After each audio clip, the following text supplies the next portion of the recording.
In Cool. 3, 2, 1, and we are live. Let's talk battle rap? Yes, sir. Nah. Let's talk battle rap history. Ooh, I like that one. It's your boy France. It's your boy Program V. Listen, man, today we got a special guest Yes, sir. on the line. The author of Bars, Bars. The Evolution of Battle Rap in the Internet Age. A battle rap history book that's dropping this summer. Book publishing through IBJ. On the phone, we have Ryan O'Leary. Ryan. Give it up for Battle- Ryan, everybody. Battle rap historian. Battle rap Arthur. Where did you come from, man? I mean, I've been here. I mean, you have to Yeah, have been here to know all this, but you've been behind the scenes, man, as opposed to a lot of people that know a lot of history, I guess. Yeah, I mean, I've kind of just been primarily watching from the distance. I didn't really have any pre-existing relationships in the scene, you could say, I guess. But I mean, I've been following since kind of like the late 90s, I would say. Wow. To varying degrees. And then obviously, I think once YouTube came around, it sort of brought me all the way in because you had a lot more access to a lot more stuff. But, yeah, I've been following to some degree for 20 plus years. So it's safe to say, when you was in Rikers, I was in diapers. What's that? I said it's safe to say when you was in Rikers, I was in diapers. Yeah, I mean, I was never anywhere near Rikers, I guess, but yeah, pretty much. I mean, I'm an old ass dude at this point, but Metaphorically. yeah, I mean, I'm a sports writer by my day job is sports writing, but this has kind of always been a passion thing, and I guess it was like end of 2013, I was down a rabbit hole of battle videos one night. It just kind of popped into my head. I was like, man, I wonder if anyone's ever done a book on this. And I kind of looked, and it hadn't really been done. So I was like, shit, I might as well do it. And just kind of started trying to reach out to some people and got a few interviews under my belt and kind of just built networks from there. And it just kind of snowballed and finally got it to the point where, you know, it's never going to be everything I want it to be, but it's to the point where I'm at least comfortable with what I can put out there. So here it comes. Before I even ask you about your battle rap history and your knowledge and where you started, you said you was a sports writer. Can you elaborate a little bit? Like what sport, what company, if you don't mind? I mean, right now I'm the sports editor at the Daily Journal in Franklin, Indiana, which is like right outside of Indy.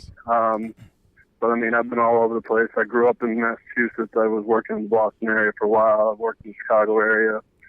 Worked in South Bend, Indiana, covering Notre Dame football for like 5 years. Oh, that used to be my team back in the days, right? Oh, wow. Look at that. Yeah. So, I mean, I bounced around a good bit, and I just kind of trying to settle in here. You know, got a family now, so just trying more about finding a comfortable spot for, you know, the kids to grow up and all that stuff. So Gotcha. that's sort of where we're at now. But, yeah, I mean, it's kind of just, I don't so much, I did,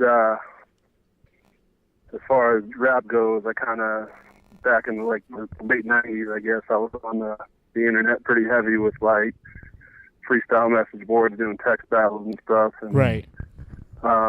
You know, I kind of, as I was doing that, I heard about things like Scribble and stuff like that, and kind of got, you know, some of the people that I was text battling against went on to actually battle in that. I was never comfortable enough as an on-stage person. I've done a couple like on-stage battles here and there, but not for a long time. It's not my forte. There's a couple. You tried your hand. There's a couple from like 10, 12 years ago that are sort of hidden in the depths of YouTube with a couple hundred views a piece. But I might let those see the light of day sometime. But yeah, I mean, I was all right. I definitely think I would have been better off in the so-called written era. But I mean, I wasn't a great freestyler, and I'm definitely not a great performer either way. But so it just kind of was one of those things where, you know, I dabbled in it, I liked it, and, you know, just kind of been observing as a fan, and this was kind of my way to make a contribution, I guess. Gotcha. Now, we all know that writing a book is a tedious task, especially writing a book about battle rap, which hasn't really been done. What was the first step that you took? Like, Once you decided this is what I want to do, how'd you go about it? What did you do?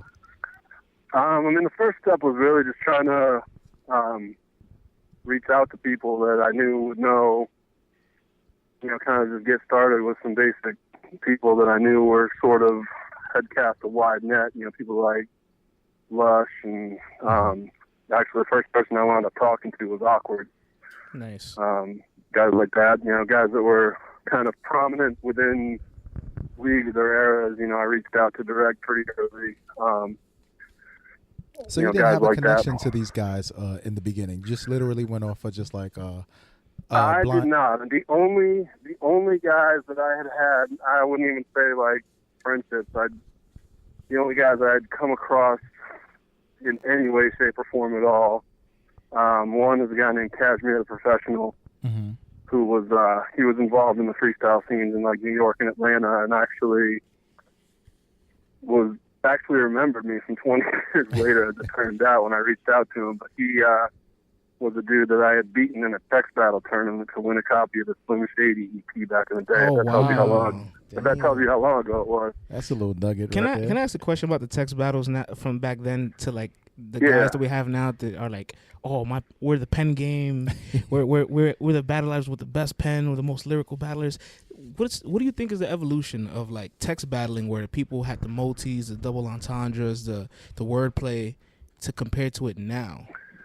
Well, it's funny because I actually kind of compare like a lot of the stuff that I guess you call scheming now, where guys will just kind of get on a tangent with one subject and just try to basically make the longest word salad they can out of it, I guess you could say. But like it actually kind of takes me back to that. Like a lot of dudes were doing that back in the late 90s, that just kind of the wordplay, double entendre stuff. It'd be like, I don't know, I can't even come up with an old example off the head, but that was like a very heavy thing back then. But the tough thing was trying to figure out, like trying to read it as it would be rapped. And some guys would just try to jam as much as they could in one line, and you look at it and like, how are you going to say this over a beat?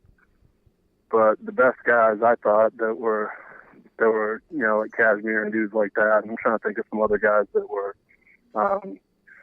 C-Ray's Walls used to be on those boards. He's another old C-Ray's Walls. New York head. He was on there sometimes. And then other guys were on different sites or whatever as it evolved. But yeah, it's trying to read it as like, okay, can you find like a cadence in the bars as you're reading them? Supposedly Conceited was another dude that was big into that. And he was big in the text battle scene. That's how he hooked up with the Sons. Yep. They all used to battle little forums and stuff like that, and then they just all got together but that coast was, to coast. I think that was maybe a ways after me. But yeah, I mean, there's definitely guys in the battle rap world that have some of that in their background. Well, that's a crazy thing. It just goes to show you, like, when you are into bars like that, you will go to the end of the world to, like, find other people that are into it and just, like, literally just, like, do whatever you do just for, like, the thrill of the competition and all that. I think that's kind of dope. And that's kind of how, the internet is the central focus of the book for a couple reasons. One, because before that came along, like before the mid-90s, this was really hard to document anything. Like nothing was being taped. The battles weren't necessarily organized aside from like some things like New Music Seminar or whatever. So it kind of just made sense to me to have that be more or less the starting point. I mean, there's references to some older stuff, but for the most part, it's like mid to late 90s on. And just kind of how, as the internet has evolved, I feel like the culture has kind of evolved along with it. Yeah, in the sense that it's gone from kind of, at the beginning, you had like, okay, here's the New York scene, here's the Bay Area scene, here's the LA scene, like all these different cities had their own things. And then as the web kind of connected people and you get stuff like Scribble, it became more of a, these webs get connected, and now you've got this global thing where guys are going off to Australia or Sweden or wherever to battle. Right. And it's just been a really cool thing to watch that evolve. You know, what I find to be really interesting is that when you were talking about the New Music Seminar, and I remember this, like, Lord Finesse would win, like, back-to-back championships. Right. Like Tretch would be out there from Naughty by Nature. You would have guys who turned into legends in rap. And now you look at today where you have so many battle rappers and so many platforms. There still aren't many like that, or any that really has, since Eminem really, that's broken out to be a main star on the main level. So I think that's an interesting thing when you think about it. Like guys who were battling back then to get on with record deals turned into stars, and now you just have where you could just be a battle star and just like call it a day. You know what I mean? And no one has like really transcended through that. And it's kind of interesting when you think about it. It's definitely something that gets touched on a lot within a couple of different sections of the book. But Talk about it. There's a couple different levels to that. Is one, I was actually surprised to find out the New Music Seminar was kind of a battle there. It was almost like, I think Breeze Everflowing had called it like the semi-pro league, in the sense that if you didn't have some tie to somebody at a label or somebody in the industry, you couldn't even really get into it. Breeze never even got into the New Music Seminar battle. Wow. Yeah. And I mean, he was a legendary dude at that time. Supernatural wound up winning it. He actually got in by accident. He wasn't even supposed to be in the draw. Somebody pulled what out. I used to hear a lot about is that people would get in, like people will go the day of, and registration, like a lot of people would like flake and not go. So you get lucky and pick up a slot like last minute. So that's what a lot of people did. It's like winning and that's what happened with Supernatural. He got into that by accident and wound up winning it. He beat Mad Skills in the final. I remember that. And but you know, he had said like, you know, it's just sort of one of those random things that by chance I got a break, and that's kind of how people found out about him. Whether he would have gotten as known later, we don't know. But but the other thing is, you know, like you said, people now, it's like they're content to just be battle rappers. Before, this was kind of the means to the end. It's like, I'm going to battle to get my name out there, get a record deal. That's what M was trying to do. That's what a lot of these guys are trying to do. And now it's like you got guys like, you know, Diz or Mook and guys like that. It's like they don't even need to get the deal. They're in their own world. Basically, they've, you know, battling has kind of become its own subgenre where some of these guys can just eat off of that. Not that many, but, you know, nobody could do that before. Right. Now, with all these tournaments that was going on in the 90s, documented and undocumented, and with how much battle rap has grown, even though the battle rap market right now is very saturated, it sounds like even back then, a decade or two ago, there was still a lot of battle rappers. We just didn't get a chance to see the surface of it because there's no internet. There's no way to really record these people. And it makes me question sometimes the level of competition. Like, was it harder back then, or is it harder now that it's become its own format and structured?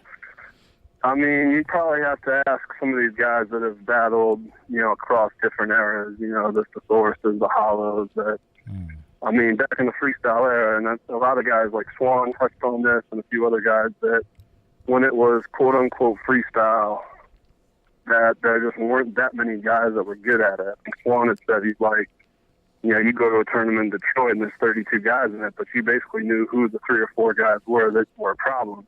And that you could kind of, the good guys could just kind of, you know, half-ass their way through those other battles, and then you run up against Marv or Quest or, you know, some of those other guys from Detroit, you know, Miles or whoever else, that those, okay, this guy's in the draw, he's going to be my problem. These other guys, it's like, whatever, I can just kind of go through the motions and beat them. But, yeah, there weren't that many great freestyle rappers, but the guys that were so good that, and I mean, I remember around '07, I was toying with the idea. I could never really find a partner who was down. I was toying with going and trying out for the WRCs in '07, the second year. But it was like, you know, Mac and Thesaurus were so good, and I think a lot of people were on the same thing I was. It's like you'd be watching those guys battle, and like coming up with lines in your head like, oh, this is what I would say to him. And people were going in more and more prepared to try to level the playing field. And I think just over time, it happened at different rates in different places. Obviously, you know, the street battles, it was more written from the get-go. But even on the freestyle side, it's, I think once the things started being on camera and there was more money involved, it was kind of like, all right, I need to show out. So I'm going to prepare a little something, and preparing became writing, and writing a few bars turned into writing full rounds, and it kind of just evolved into, you know, what in some places it kind of already always was. But yeah, there weren't that many good freestylers, so I think people started writing to level the playing field, and it made for a better product anyway. I want to ask, right? Me and V are familiar with the WRCs, but we're gonna make this into an audience that is not familiar with the WRCs, the World Rap Champions, 2006, 2007. This was a 2-on-2 style tournament where people were freestyling. You had a partner, you guys were freestyle battle, and it's kind of like they had brackets and they had regions. They had the South, they had the West, they had the East. Can you talk a little bit about why those tournaments in 06 and 07 was so important for battle rap? Because when you go watch the videos, if you don't understand the essence of it, it looks a little awkward. It's two guys, right? It's four guys in the room rapping. You hear the echo, or in a courtyard somewhere, right? Or in a courtyard somewhere rapping. You have the guy like kind of like refereeing the match, like, right? All right, and it's on you. And then you have like the two witnesses going, "Oh, that's crazy!" Yeah, and then it's like, there's no audience, so it looks a little awkward if you don't understand it. Can you break it down a little bit? Well, I mean, to me, I think, and the reason when I go through the book, it's like I've got different portions of the history broken up into different chapters or whatever. And the 2007 WRC, the second one, I made that its own chapter for the specific reason that, to me, that one event is the most single important event in battle rap history, because it sort of set the table for everything that came after it. You know, Grind Time, King of the Dot, URL, all that stuff is basically birthed from the WRCs, because some of the UK guys were there too. Mm-hmm. Well, yeah, I mean, Don't Flop came out of that too. Because, I mean, you look at it, like, pretty much anybody who's a major player in battle rap was involved in those WRCs in some way. Poison Pen was a judge. Organic competed in Toronto, or competed in London. You know, all these guys. Direct was in it in Atlanta. Hollow was in it. With Nat Ill, Lush was in it. Marv. So you had little bits and pieces from like everywhere in the little battle world. Yeah, and it's kind of the thing is that, you know, having all these 8 divisions around the world, all these guys kind of became part of a fraternity. Whether they had, you know, a lot of them obviously met in New York for the finals, but even the guys that didn't meet built relationships. It was kind of like, okay, I was a part of this thing. We all had this thing where we had to go and battle 10 times in a day. We understand what it's like. And I think there was a mutual respect from everybody there. And it's like those things, you know, the Australian guys. And you have guys like Thesaurus and whatnot going over to battle in Australia. You've got guys going over to battle in London. I mean, all those worldwide networks were basically set up by this.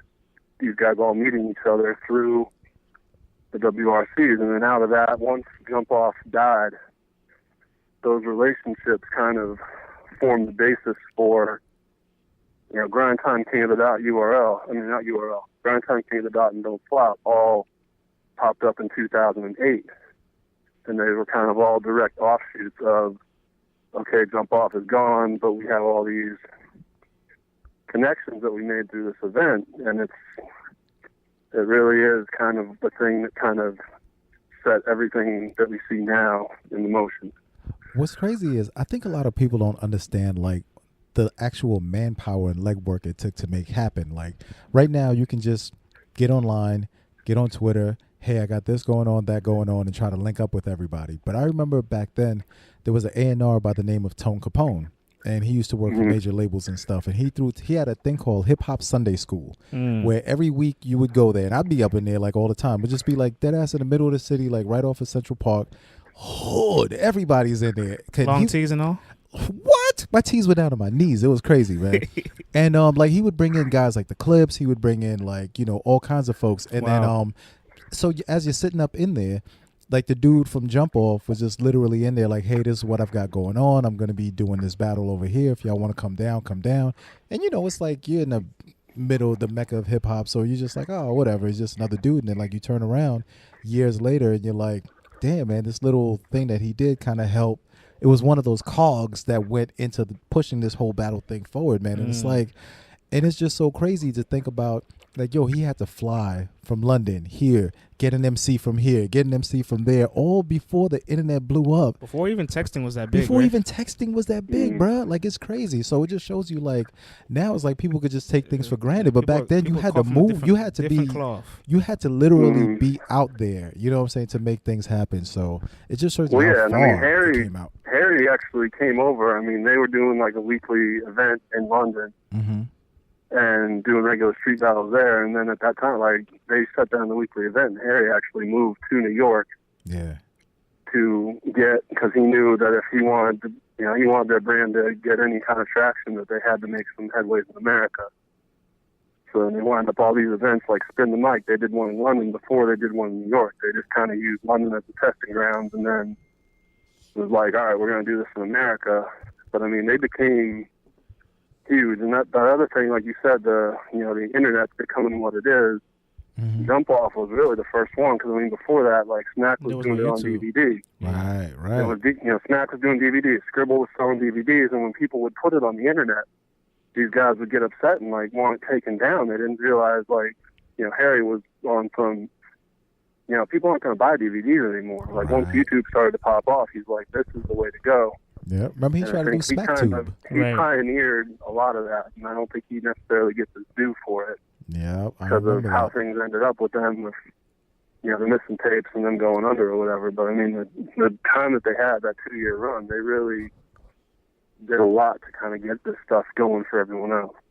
Right. So I want to touch on something right with the WRCs, because like for me, I'm just gonna throw it out there. At this point, I'm probably in high school still, but I'm very into battle rap. And a lot of the battles prior to YouTube, I find them like downloading it through Aries, through LimeWire, buying the DVDs at my local store, going to Harlem because I live in New York.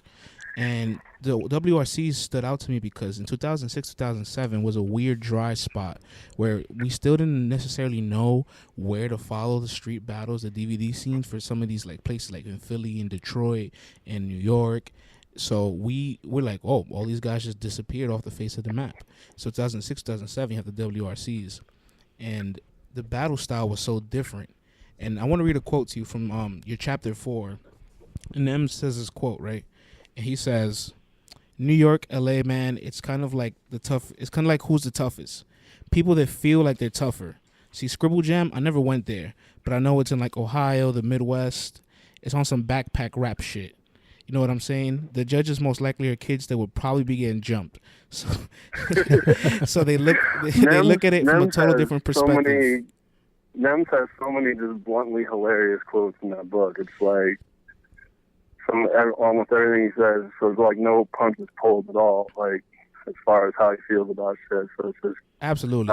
If there was one guy that was disrespectful, had no filter, it was Nems at the time. Big facts, man. You think he ain't got no filter But now. the reason why the quote stood out to me is because I remember 2006, 2007, we have like kind of a new style of battle rap, and YouTube was birthed 2006. So this is on the internet for us to watch, and we don't have the Fight Club, we don't have the Smack DVD, we don't have the Too Raw to the Streets, we don't have none of these going on. We're clueless. And it seems like the urban side of battle rap was upset at the quote-unquote backpack side of battle rap, so it created a division. Can you talk a little bit about the division in battle rap? Like, not to make this a whole race subject, but can you talk a little bit about the division when that kind of started to happen? I mean, that's honestly, like, I don't think it is, like, so much, and I've asked a lot of the guys that I talked to about this so-called divide between, like, for example, like URL and KOTD or whatever, but the divide isn't so much with the rappers themselves. Like, I mean, you see them, you go to an event and it's like, these guys are pounding each other up, hanging out, whatever. I mean, you can see like Thesaurus or Carter Deans or whoever hanging out with like a Big T or, guys, pairings that you wouldn't expect to see, like, okay, this guy is cool with this guy. Like, the fans would sit there and be like, I bet these guys, like, can't stand each other or don't respect each other. But I think across all lines of battling, I think the battlers themselves have a respect for each other just because they know what it is. And, whether you mesh stylistically with somebody is one thing. URL fans may not be like, I want to get Thesaurus on this card. But just about every rapper on URL would tell you that they respect Thesaurus to whatever degree. Even if they don't consider him like the GOAT or whatever, they at least respect what he's brought to the table. And they might have different styles, but I think those guys respect each other. I think it's more the fans that it's like you might have a preference for, street style versus the quote unquote nerd style. And I think everybody has those stylistic preferences, but I think overall the the rappers, I don't think there's a divide. I think that's more like a fan generated thing, and it just kind of gets blown up to be more than it really is. Yeah, at least that's the sense I get. I definitely agree, and it's interesting that people want to divide it so much, because if you really look at the game tapes, the quote unquote backpack nerdy rap was the beginning of battle rap. Am I right? Hold on. I mean, that's a in terms bold of statement, man. Hold on. And what form of battle rap are you talking about? I'm asking to guess, but oh my bad. but Let me fall back. But you're right though. You're right. It multiple different forms, because I think of maybe prior to Blaze battles, like all the way in the early 90s, they're all rapping on beats, and they're just like a Freestyle Friday, or what you see on BET, the little 30-second clips, people dissing each other, just making jokes about each other. Right, but you're talking about the organized form of it. You mean the popular organized form? Because if you go back on if YouTube, if we go back to hip hop, right, I know what you're saying. Okay, all right, just want to clear that up. No, for sure. But I'm talking more about the format. Got you. Yeah, those guys, because I feel like, all right, with the street dudes and with the quote unquote backpack dudes, I felt like the quote unquote backpack dudes could just literally organize themselves better. You know what I'm saying? It's like, hey, all the street guys are busy off doing street things everywhere else. The backpack guys can say, yo, this is what we love to do. We need to do this. Let's figure this out. And they just make it happen. So you do that 1 year, you do that second year, third year.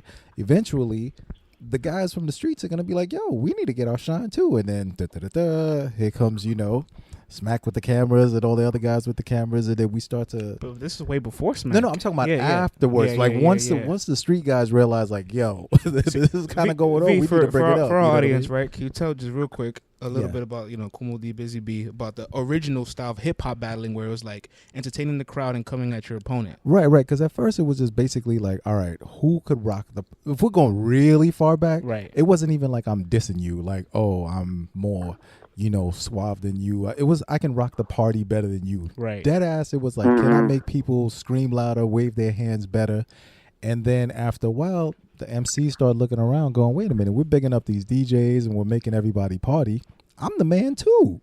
So the one that really broke through was Kumo D and Busy B, where it was just literally like, it was kind of like one of those music seminar things, and Kumo D pretty much set Busy B up like, hey, let's do this little thing, whatever. And Busy B just thought it was just gonna be some regular party rhymes, and Mo D debuted custom tailored personal rhymes to Busy B, and literally crushed him. And that tape circulated all around the city, and that kind of let guys know, like, hold up, wait a minute. I could rap about me. I could put the other guy down. I don't really have to rap about these party people. And there you start having the era of the one-on-one braggadocio battle rap. You know what I'm saying? And then from there, things start going on. So now when it becomes this is a question for Ryan. So now when it finally becomes a format, when they say, okay, we can structure this thing, was it more urban, or was it a little bit more, I'm going to put the air quotes, backpack? Good question, right? I mean, at that point, if you're talking where it was birthed, I think primarily, obviously, that was urban settings. I think it kind of, at least that's where it was centered. The guys that were primarily in these new music seminar battles and the stuff that you would hear about, like the Roxannes and people like that were battling on wax. Obviously, that was more New York City and wherever else. I think once,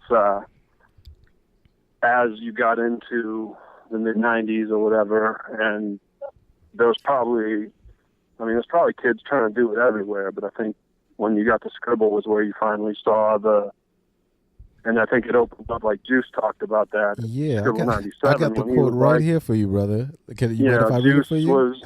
Juice went to Scribble with Rhyme Fest, and it's like, okay, well, the Chicago guys were the favorites, and then you have M, who's this white dude from, Detroit, but he's still a white dude, so he's kind of looked at like, yeah, whatever. And then, Doe Swan, same thing, white dude, who had, I think he grew up out east and then kind of migrated to Ohio, but, these were more like quote-unquote backpackery dudes. They were sort of looked at as like, oh, the nerd rappers, and then, Juice and them came out of that like, man, I think you can pull the quote, but it was kind of like, basically we can't tell these white guys that they're not relevant anymore because they came in here and killed it. And yeah, it's crazy. Your quote goes, it was like Woodstock, and then further down, it goes, it was like all these suburban kids who had been in wherever the hell they were at, in their dungeons or whatever, waiting to get good, finally had a voice, and traditional urban hip hop couldn't tell them that they weren't relevant no more. So it sounds like, of course, obviously it's birthed urban, but it sounds like in suburban, they try to make it its culture itself and they try to negate it. Mm-hmm. But they broke through first. I think what you had is, I mean, obviously hip-hop is an urban art form. I mean, that's where it was birthed. That's what it's always been kind of centered around and really always will be. I think what the influx of the suburban white dudes, the Sage Francis's, the Mac Lethals, guys like that kind of came in, and I think what they maybe did was sort of the technical aspect of, incorporating more complex rhymes or whatever. I think, the guys that did that and sort of created this thing of like, and people kind of looked at it like, oh, wow, this is a little bit more complex and da-da-da, that I think they kind of maybe pushed the envelope in terms of turning, evolving freestyle into kind of a more, first guys are coming up like, my name is, I like to, whatever, and just real basic rhymes, you know what I'm saying? And, then you get guys like, Idea and Peace, and then it evolves to, the guys like Thesaurus and Ilmac that just sort of took freestyling to, when you're dropping these 3-4 multi-syllable patterns and inside rhyme patterns off the head, that it just sort of, it's kind of like the NBA where you had, David Thompson, then you had Dr. J, then you had Jordan. Mm-hmm. And then it kind of like how the dunk evolves with each generation. You get freestyle was evolving with each, one guy would come and build off the next guy and try to make it better. So I think that was where the quote unquote suburban backpacker kids kind of had their influence, was maybe just sort of refining the technical aspects of freestyle and sort of raising the bar. But I mean, hip hop is and always will be an urban art form at the core. Yeah, I don't think anybody could dispute that. Yeah, absolutely. I'm just trying to think about when battle rap was revolutionized, like which side of it kind of helped it take off more, I mean, it kind of depends. I think one hand kind of maybe feeds the other in some sense. I think in the sense of the freestyle era, I think that the suburban dudes definitely pushed the envelope, and you get guys like Thesaurus and No Can Do that basically perfected freestyling, for lack of a better term. Mm-hmm. That they just kind of took it to a level that nobody would have imagined 5-10 years before that. But then as you evolved, and the WRCs sort of were like this melding point of, kind of taking that acapella street style that had been done on Smack and in Philly and wherever else, that those freestyle guys started incorporating more of that. And it's like, oh, I'm going to prepare for this now. Like, it's not on beat anymore.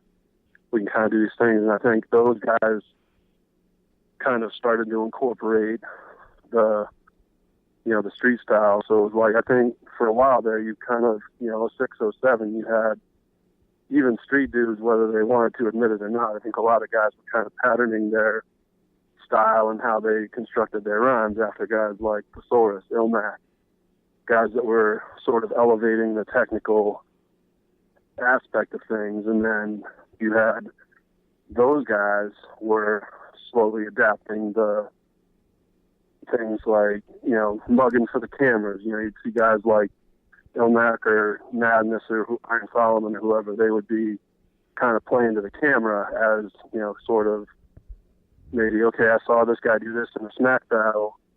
I'm going to start in terms of the performance aspect and just sort of the format. So, I mean, I think kind of one hand washes the other in that sense. So I think they've all, as actually, one conversation that I'm thinking of off the top of the head while we're talking about this that actually kind of encapsulates it well is I was talking to Tone Deaf about just sort of the evolution of, how things evolved through the internet or whatever. And he was kind of involved in getting the videos and stuff up on mcbattles.com or whatever back in the day. Mm. And he was saying that the way the internet really changed things that he noticed was, each sort of city scene, you have guys with a certain style, like guys from Detroit or Philly or whatever would have a certain kind of aggression or swagger or whatever, and it was sort of each city kind of had their own unique things that they brought to the table. And he said once you saw, like, okay, he would upload a video from Detroit, and then a few weeks later or months later, he'd be getting battle footage from, say, New York or somewhere else, and you'd see guys sort of incorporating the stylistic things that maybe, okay, I saw X Factor do this in the Detroit video. I'm the kind of same hand gestures or the same, like, vocal tones or whatever. Guys started incorporating each other's styles, and so where you had, like, regional kind of dialects, so to speak, in terms of how people rap, it kind of became more homogenous as people started to maybe adapt other people's styles when they were seeing, like, oh, this is what they're doing out west, or oh, this is what they're doing down in Florida. And so it kind of was good in a sense that it kind of bridged these divides that you had geographically and sort of made one big scene. On the flip side of that, I think you wound up with a lot of copycat dudes where, you know, like I said, 06, 07, a lot of people were trying to sound like Ilmac Saurus or, you know, kind of whoever's hot at the time. It seems like a lot of people try to pattern themselves after that. Like, a lot of people are sort of doing the whole, you know, Chilla scheming thing now because, okay, this is what people are buzzing about. It's like, okay, I'm going to start styling myself this way, and you wind up with fewer, like, truly unique people, like, you know, like Marvin Quest. I think that was what made them so special in the WRCs that second year, is everyone else was trying to sound like Ilmac and Thesaurus, and these guys just kind of came out with this laid back, like, I'm just nonchalantly dissing you, and it was something that nobody else was doing. Those guys that are unique are able to stand out. You know, the Daylights are guys that kind of come up with their own shtick as opposed to trying to sound like everyone else. Those are the guys that wind up standing out most of the time. You know, it's funny you mentioned Chilla because people was like, when they were mentioned scheming, the first thing to think about is Chilla Jones. He didn't birth it. He just kind of broke it. Like, he mastered it and took it to the next plateau. And I mean, it's like I said before when we were talking about the textiles. I mean, that kind of style is something that's been around for a while, where it's like, okay, I'm just gonna take the numbers 1 through 10 and, like, spit off random rhymes about it, incorporate all these numbers. Or, like, oh, here's my grocery list, I'm gonna rap it. I mean, people have been doing that forever, like you said. I mean, it's just a matter of the people that are able to kind of hone it and make it pop. But yeah, I mean, that's not necessarily anything new. It's new-ish to battle rap now, like on camera or whatever. But I mean, in terms of how people constructed rhymes, I mean, people were doing that forever. Right, and it's interesting because, like, all these attributes of battling existed way prior, and I like how it comes in certain waves where, like, you know, you have the freestyle era, all the freestyle tournaments. Then you had grind time where majority of the guys from Scribble Jam and the WRCs went to grind time. So they still kind of implemented their freestyles, but grind time was still 1 minute round, 2 minute rounds. Like, the rounds were short. Then when you get to the birth of URL, you have guys on URL spitting 3 minute rounds, 3 minute round, 3 rounds. So that's 9 minutes of material. There's no freestyling for the most part for the first couple of years. That's why whenever Hollow or Rebuttal, it was so impactful in that setting. Foreign, But now, when you think of URL, PGs coming in now, they have to learn how to rebuttal, scheme, punch, double layer. They have to learn how to do everything from the jump. It's crazy. Well, I mean, you got to have. I mean, if you look at it, to me, the guys that have been the most successful, that have endured and would be considered, I guess, you know, the greatest of all time. At least everyone's going to have a different list in this sense, obviously. But to me, the guys that have demonstrated the most over time are the guys that are able to go into pretty much any bag, that have been able to excel coming off the top, can throw rebuttals, and can still deliver quality written rounds in this era. I think the guys that can bring all those things to the table are the guys that have kind of stood the test of time and really been the most impressive guys over time. I like how you gave me the description but no names. He I really love danced that. around that one. Ryan's like, hey, man, don't get me in trouble, He man. pulled a cannabis on that one, man. He square danced right around that one, brother. Here, huh? What you say? You could drop a few names. You don't got to drop which order you have them in, but throw a few names out there, because like for the casuals who are like, all right, I want to know a few guys. You know, who do you think has been able to transcend every era, go into every bag, and be that quintessential MC in your opinion? I mean, I think there's guys that are up in the all-time great conversation that aren't necessarily, I think you can't make a greatest of all time list of some length without mentioning guys like Arsenal or Averb, but Okay. I don't think of them when I think of guys that can come off the head. Those aren't guys that I think of. Right. But they've obviously impacted the Arsenal's culture. in that bag. Arsenal can come off the head. Sometimes, right? Compared to who's doing what now, like he was one of the early adapters of the freestyle. I have a name to suggest for Ryan. Go for with the description he listed. DNA. Yeah. Because early grind time, he was in the streets and he was a kid. Mm-hmm. He can freestyle. He's finally learned how to tailor his rounds. He's actually gotten better. Yeah, and he's one of the handful of guys alongside Thesaurus, Ilmac. They have 100+ battles. They dead ass could literally jump into any era. DNA could be transported back to the early '80s when Kumo D was around and still get down. And DNA could be transported to the future and still get down. DNA's competed in the Red Bull tournaments. Those go under deaf ears. Yeah. There was a lot of those little tournaments that went on over the time. Speaking of that, there's one event in particular I want to go back over with you. Now, being that King Los is going to be on the RBE card, it's a big deal when celebrities come back now. When Cannabis came back, it was big. Joe Budden, Cassidy.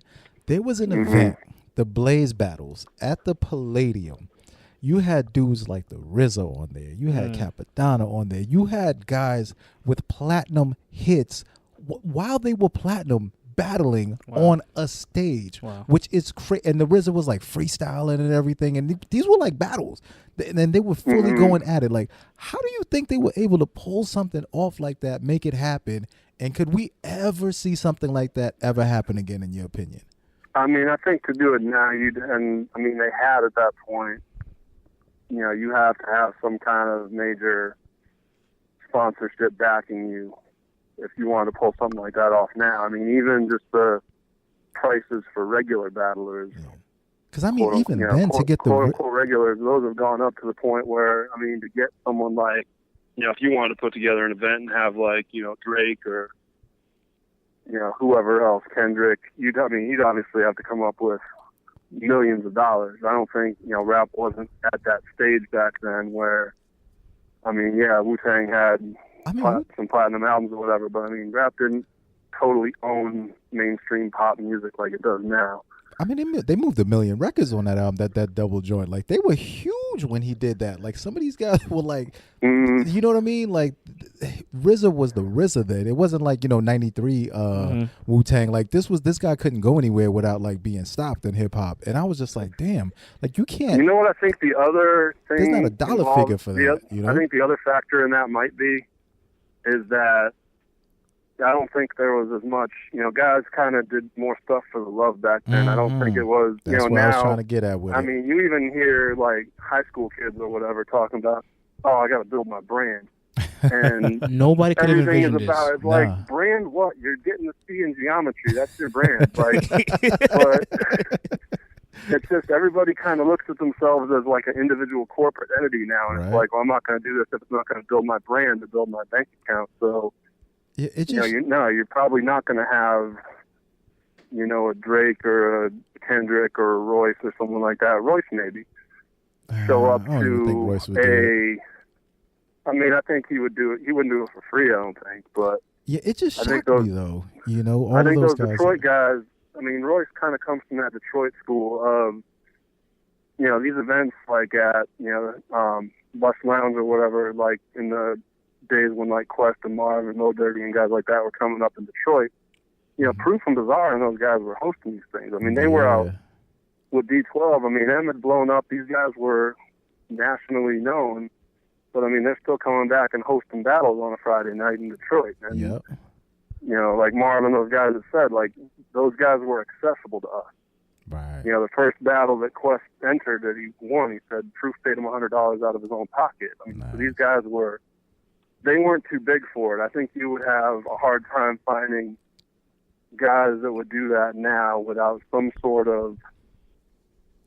I guess you get like the Diddy's and the Drakes will show up and kind of help bankroll an event here and there, but you know, I don't know. To me, it just doesn't seem like it's the same anymore. It's interesting that you mentioned that, because that cultivation and that nurturing definitely could be used, because like you said, to have guys who are multi-platinum and, you know, going all around the world to come back, be accessible, you can touch them, you can learn from them, and they're there, you know, showing you like the tricks and the trades, like to get better. Like, you just don't have guys like that doing it anymore. They might shout you out on Twitter, they might retweet you, say that's my man, but like, to think about it, to go into the dojo with these dudes and actually kick it with them, like, you learn a lot, you know. Like, that was just a special era to me. And I think that's why we also had like a lot more unique guys, you know what I mean? You had like guys willing to go down there in the mud and like help bring other guys up. Now it's kind of like, I agree with you, battle rappers are helping, you know, battle rappers up. Speaking of help people up, I love the early like 2000 and maybe like 2006, 7, like a lot of mainstream rappers that already were signed on labels, they would come to like Fight Club or to these like battle events, and they would look at these MCs that are battling for their name or for money on the line as if it was like an underground. Yeah, like, it's like going to a dog fight. Yeah, it's like an underground dog fight, and like they're like, I got a stack on this guy. I got 10 on him. Yeah. And they're like, there's so many little stories of like rap. Like for example, the Game, he went to Fight Club. You seen Jin won a tournament, and he gave Jin a car. Yeah, great. Ridiculous, right? And I love the support. That was probably the last place. Fight Club was probably the last place to hear people tell it, where you would have guys, where you would have like a Cassidy versus Freeway situation with, you know, like signed rappers coming up, and they'd be going up against like an unsigned dude or something like that, like with, you know, the Lady Luck and Remy Ma situation. Right. Like, I mean, that basically, you know, simultaneously killed Lady Luck and birthed Remy's career. Off of that battle, where it was like, I mean, you would have those situations where it's like, okay, the up and comer gets shot, and you know, occasionally they could parlay it into something. But I mean, that didn't really happen anywhere else. I don't think, at least from that point on. The Fight Club seems like the last time where you really had that. Obviously, aside from you know, Hollow and Joe and Diz and Cannabis and things like that, that kind of just got arranged. But it wasn't like organically happening. Right. So I have to ask you, right now that you're like saying that like unsigned artist versus an assigned artist, I think we got to put into perspective for the listeners that a decade ago in battle rap, a loss could really cost you your rap career. So a lot of people didn't want to put that on the line, and that's why probably now is probably, I won't say watered down, but like, you can lose and you'll be all right. You just bounce right back. You'll have another match. You'll be double booked, and nobody will care about a bad performance. Whoever takes a loss anymore. I mean, none of these things are judged, and so it's like, I mean, nobody ever has to admit to losing, because no matter how bad you got lost, I mean, take I don't know, throw a body bag at me. Let's say like Ilmac and Verb. Okay. Like, I mean, Ilmac pretty clearly beat Verb, am I right? Right. Okay, but I mean, you're still going to have people that ride with Verb who are going to be like, oh, no, that backpacker dude, he was corny. Verb got that. There's always going to be guys, if you go through any battle. I've seen it happen. And you go through the comment section on any battle, no matter how lopsided it is, you're going to have somebody in there be like, nah, he got this. There's always going to be somebody, because there's no judgment. I mean, even if there was, people would still argue, but that's, to me, the one thing. And surprisingly, a lot of guys now seem cool with that, but nobody has anything to lose. But to me, it's like that was what was a big part of making, to me, battle rap feels more like a sport when you have that element. It's like, and it's like, oh, well, people get jerked. It's like, well, people get jerked in everything. I mean, you have figure skating. The judges could be, you know, you got the crooked Russian judge or whatever, but there's still a judgment. Boxing, you might have a judge who is off his rocker and makes a terrible decision, but at least you have a decision.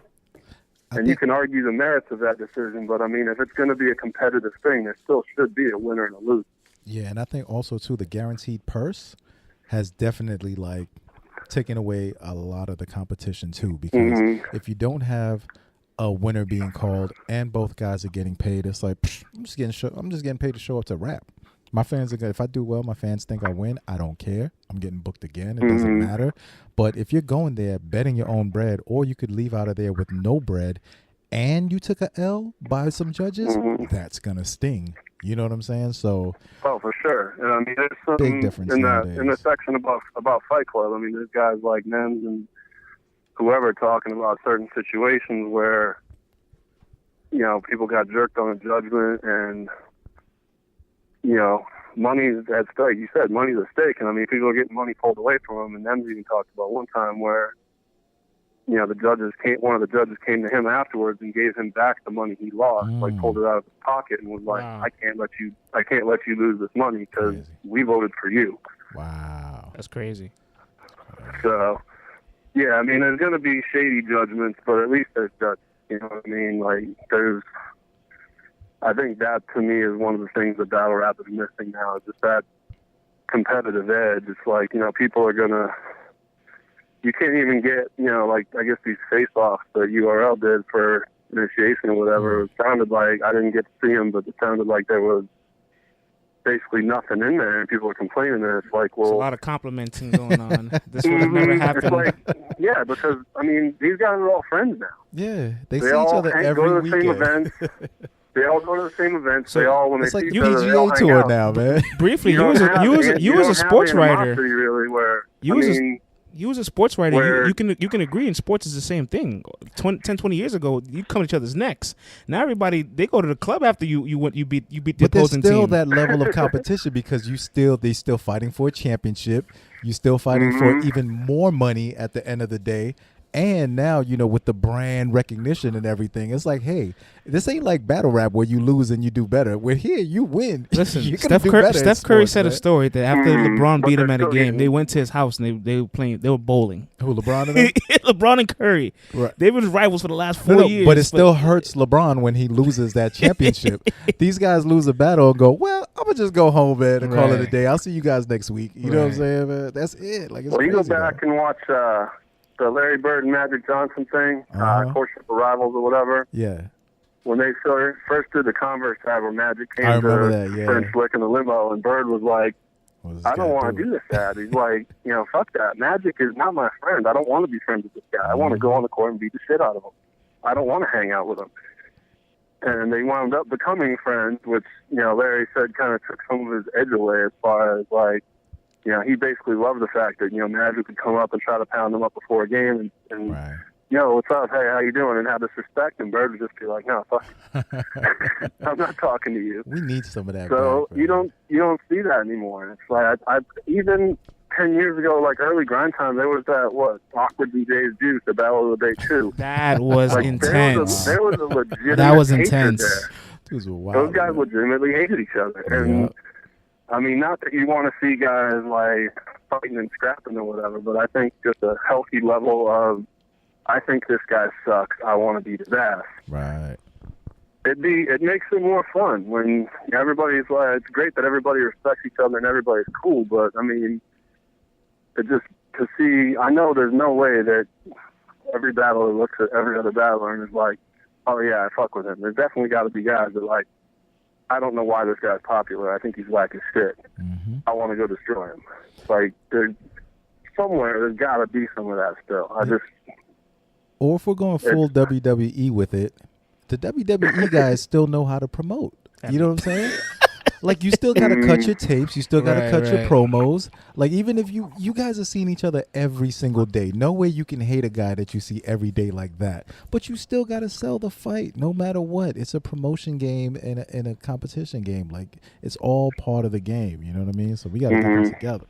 Well, Ryan, I definitely got to say, man, this history lesson was incredible, and I can't wait for the book, and I have no problem chopping up every chapter with you, because there's a ton to chop up here. This is just part one, man. You know what I'm saying? This isn't even part one. This is the prelude. This is the prelude. Yeah, you're right. This is the prelude right here, man. You know what I'm saying? We just get used to everything. Once we get through the rest of the chapters. I picked up the book off the shelf, and I just read the back. You feel me? Right. Word, man. So we're gonna dig deeper into this, Ryan, and we're definitely gonna, you know what I'm saying, bring you back with the notes and the highlighters and all that, and dive even deeper into this thing, man, because the fans are definitely for gonna sure, love man. it, That was honestly that was the funnest part of this for me. It was just as a fan being able to just kind of get these guys that clearly love this shit and we're into it, and you can just kind of, it's like, okay, it's just gonna be like a quick 15-minute interview or whatever, and then you start on a tangent and you wind up nerding out with these guys for like 2 hours sometimes. We know. Oh yeah, we know. Like, we know all about it, bro. It's fun though, because I think Avocado would say it one time, like when he was describing Ruin Your Day, and I think it's actually in the book. If it's not, it probably should have been. But basically described Ruin Your Day as the reason why it's so successful is that you have basically, okay, say in your core group of friends, I know speaking for myself, like I have friends that my friends from college or whatever that I still talk to. There's a couple of them that are into hip hop or whatever, but I'm the only like actual battle rap fan in my real life circle of friends. And I think for a lot of guys, that's the same way. It's like, oh, this guy in our group, like, oh, he's a battle rap fan, whatever.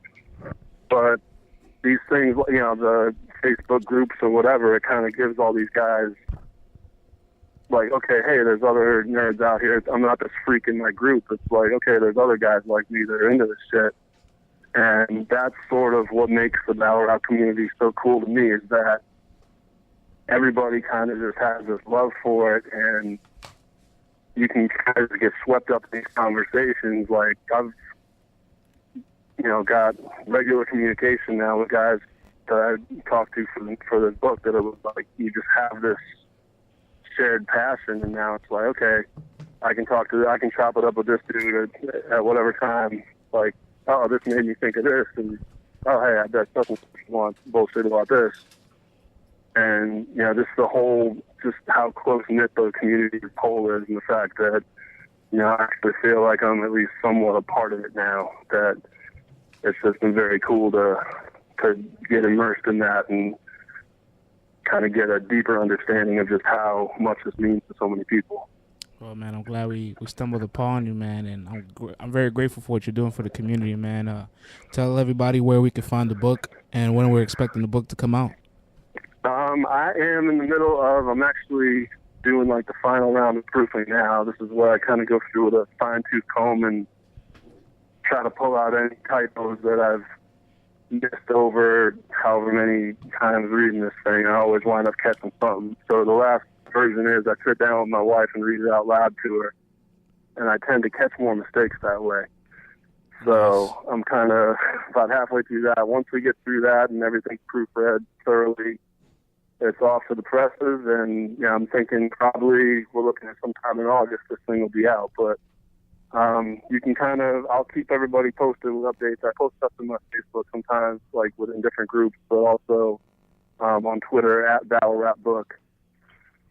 I've got updates there, and then you can go to the website also anytime, battlerapbook.com. You can actually pre-order the book now for a discount, and then you know, once it's out, then I'll kind of let everybody know, okay, this is the date it's dropping, and you know, I'll keep it discounted definitely through the time until it drops for anybody that wants to pre-order it. But it'll be available there. It'll be available for people that want to have, I guess, cheaper shipping options, especially internationally. It'll be available on Amazon eventually once it drops. And sure, you can get it to your library, get it to your bookstore, whatever. Just, you know, even if you just have your library order it, if you want to read it that way. I just want to get it out there and kind of give people a chance to. Even the guys like, you know, Direct, who wrote the foreword for this book for me, he read it and he was like, holy crap, I didn't know like half of this stuff. And to me, it's like, this is a dude that is like super duper knowledgeable. So the fact that I think that tells me is even if you're like the hardest of hardcore fans, there's going to be something in here that where you're like, oh shit, that's interesting. I didn't know that.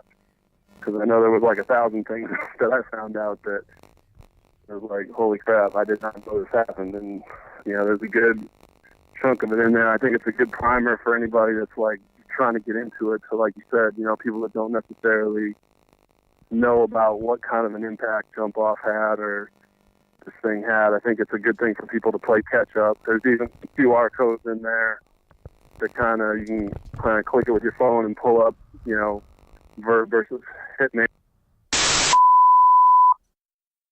To all of our listeners, man, I definitely got to take the time to apologize. We have some technical difficulties on the phone with Ryan. Fortunately, my phone died, and we weren't able to get back reconnected in time to finish that episode. But don't worry, it's just the interlude, because we're definitely going to try to cover that entire book, all of its chapters, and much more history lessons to go. So that's just the interlude to the part one, to many more episodes with him. So definitely be on the lookout for Bars, the book.